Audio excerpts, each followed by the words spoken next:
देतो आणि संघर्ष करा.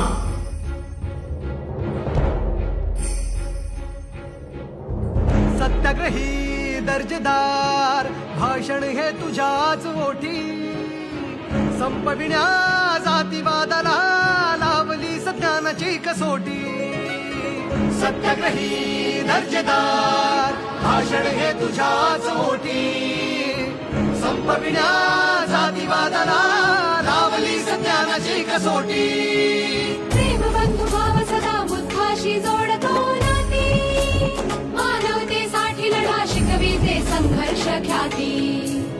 ओढतो अविरत प्रगतीचा हारत, बुद्धीशी साधुनी संवाद, स्पंदनाची पुकारे साथ. बाबासाहेब जिंदाबाद.